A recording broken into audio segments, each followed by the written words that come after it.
I don't know what it is, man, but every time I get into some sort of a pulling phase where I'm doing RDLs, block pulls, deficit pulls, anything like that, anything that involves a hip hinge, I start to feel really strong and I start to feel at home. It's really ironic, but my calling really is pulling. I've spoken about this in the past, how, I fall in love with squatting not because that's the best part of my strength and my leverages. It's because it's the hardest one for me to actually do.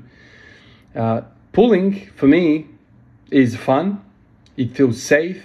It feels just positioning is easy to me. It's second nature to me. Like I don't know how I've gotten to this position that me leaning over with weight in my hands is like comfortable. And I know a lot of you guys out there often tell me that's kind of like the hardest thing for you. Having the weight in front of you in that deadlift type of position, good morning type of position, like those positions are difficult for you. And for me, I want to squat like that. Like my whole fight when I squat is that I want to shift that weight over my toes. It's like that's all my body is constantly trying to do. It's trying to make a deadlift out of a squat. And so when I shoot these profile shots of me squatting, it looks as though, the bar is basically at my toes or maybe just even ahead. So I need to have really, really good mobility days to have the bar somewhere near midfoot. And so you put that bar in my hand and you ask me to do a deadlift off the floor or off the blocks, it's like second nature to me, man. Like, because all the freaking reps that I do, whether it's back squats or front squats, seems to be mimicking more of a deadlifting type of motion than doing a squatting type of motion. So in the last few days, like 2 days ago, I did a deficit pull, not a deficit pull, a block pull rather. Worked up to 220. I felt really weak that day. For whatever reason, felt really weak. I got to 220 for a triple and pulled up a little bit sore in the traps and lats, whatever, nothing a big deal really. Today I went back to the same type of setup, same kind of 4-inch block pull, got up to 240. I wanted 3, I got 2 because the second rep was not good. I lost the positioning, I lost my brace and called it quits there. But 20 kilo difference in the space of 48 hours. So that goes to show you the difference between a weak day and a strong day.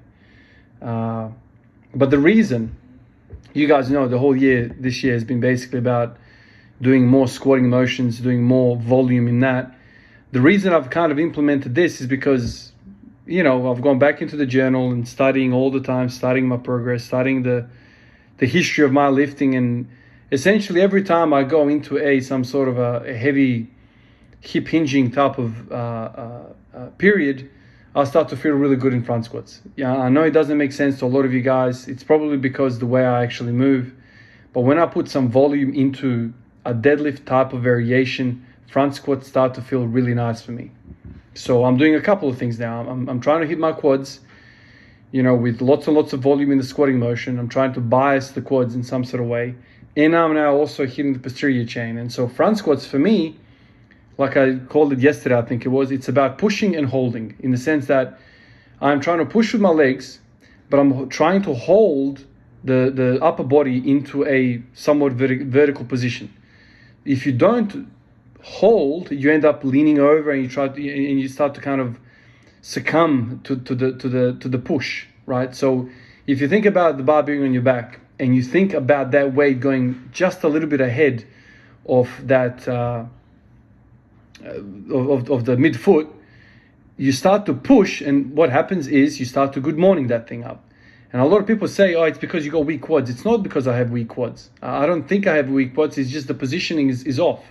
The positioning, the bar is a bit forward of me, and when I push, it only makes sense that the weight's gonna start to travel more forward. I'm not stacked. So when I do deadlifting variations and I spend a lot of volume doing that, then the actual holding portion, like the verticality of the spine, starts to resist the push, of the legs. So the legs push, my body wants to lean forward, but I'm holding with all that volume that I've done in the posterior chain. And so for me, front squatting is about pushing and holding, whereas back squatting, it's about pushing, maybe a little bit of holding, but no way to the degree of front squats. The front squats want to fold you over. They want to the bar wants to leave you, and so you need to hold that bar in position. Whereas the back squat is just, it sits in a shelf, sits on a shelf and bobs your uncle basically. You just focus on pushing. So I'm gonna try and do some triples, work up to a triple every other day on these block pulls. See how that progresses. Today I also tried doing a little bit of leg extensions. I didn't show it to you guys at all. I was doing like sets of 50, trying to kind of put the quads on the map a little bit. This is purely in preparation for me going to squat tomorrow, doing the EMOM, 15 EMOMs with 110 kilos on the front squat. So 15 triples every minute on the minute. The idea with the leg extensions is that if I can get kind of like some sort of nervous system awareness that, hey, I actually have some quads, then it's going to be kind of easier for me, easier for the nervous system to kind of recognize that, okay, this is the mind-muscle connection. And I think this is what bodybuilders do really, really well. Like they call it activation exercises. I don't know if you've, guys kind of looked into that, but there's like a whole, train of thought when it comes to activation exercises. If you watch basketball, if you watch soccer, if you watch any sport, a lot of these guys do some activation exercises before their games. So, everyone's going to have a different muscle they want to activate. For me, I need to activate the quads, because then when I activate the quads, I tend to kind of stay more vertical. So it's kind of like twofold problem. One problem is I need to have stronger upper back, mid back, to resist that lean. And obviously the second thing is I gotta, stay in the right musculature. I have to resist going into a deadlifting motion.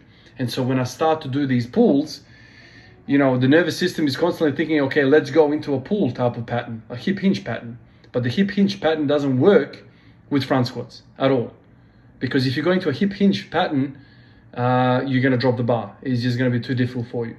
So you need to get the benefits of the hip hinging in terms of the erector strength and the mid back, upper back strength. You need to get that rigidity through the spine, but not go into a hip hinge motion. If you do that, it's going to be bad for you. So you need a squatting type of motion with rigidity through the upper back.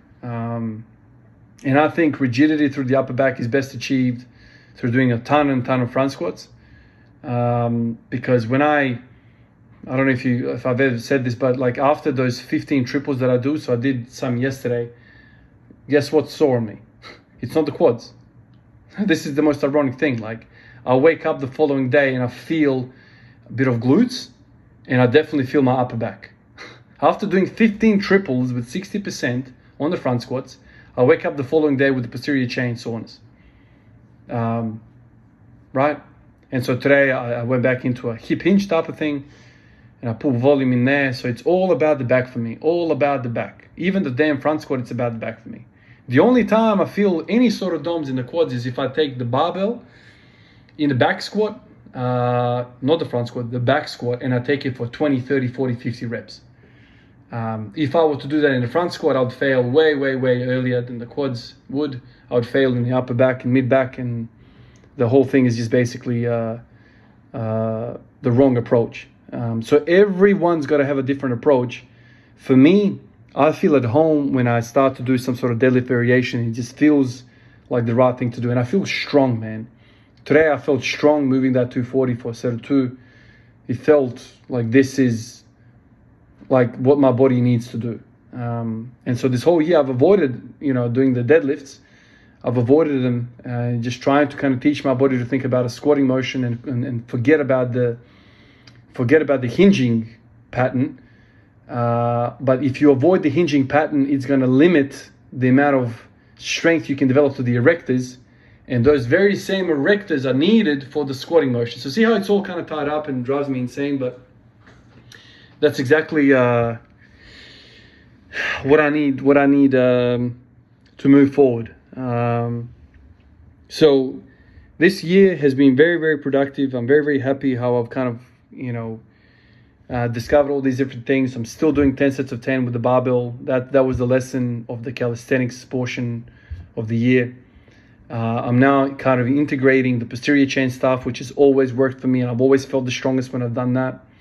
And now it's a matter of kind of balancing all of these things out and translating it into a front squat. I'm not interested in doing back squats. All I want to do is move the front squat, because I feel like somebody like me, somebody that has these tendencies to be more hip hingy rather than squatty, I need to put myself in positions where I'm kind of in a position where I'm going to do more squatty things. So I need to spend a lot of volume in that, and this is where the 60% front squats comes in. Spend a lot of volume in that, and for the heavy stuff, the 240s, hopefully next time it's 250 or 260, doubles, triples on the block pulls, have that in there. But every time I go into a, more than 60% front squat, ends up being something that looks more hingy than squatty. You might be completely different. You might have short femurs, and you might be looking to do something that's more hingy and less squatty, because those are your weaknesses. This is something you have to kind of work out for yourself. You need to kind of look at yourself and see, where does my body want to go? And how do I challenge my body to grow? Some people struggle with pulling. Some people struggle with squatting. Whatever the case might be, you got to work that out. Same with the bench press. It's like, where's your strength? You got to work out. Is it the shoulder girdle? Is it the elbows? Where is the strength? Do you need to work on the triceps, the traps? Is it the chest?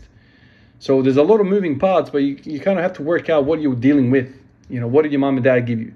If they gave you short damn tibias and long femurs, well, you're going to have to kind of bias or pick a certain movement, like, the SSB, let's say. When I finally get my hands on that, I'll be spending a lot of time in that, because that sends me more vertical, kind of like a front squat.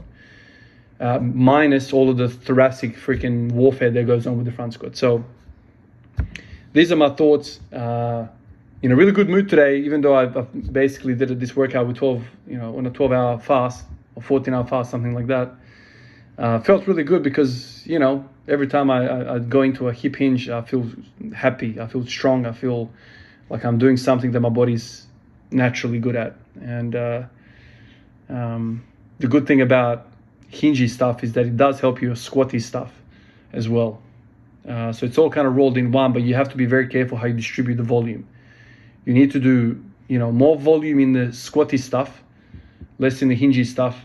Anyway, I'm just basically speaking out loud right now, and just hopefully that makes sense to you guys where I'm coming from. But it's I've been talking to you guys, a few of you guys, messaging back and forth, kind of identifying what causes a good morning squat, what causes a vertical squat, a hingy squat, all that sort of stuff. What are the muscles required? What's failing? What's not failing? I've been playing tennis in my mind with these ideas for such a long time, man. It's like I've spent a whole basically year working on hingy stuff. I've spent the majority of this year working on squatty stuff, and the body kind of morphs and changes as you go along.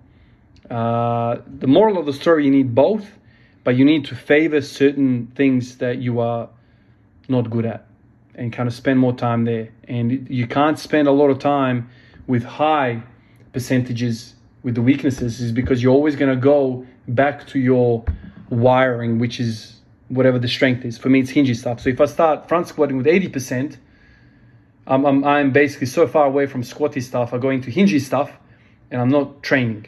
So this is where you drop the volume to like 50 or 60%, and you really kind of are dealing with weight that you can go into the weaker plane of motion. For me, it's the squatty stuff.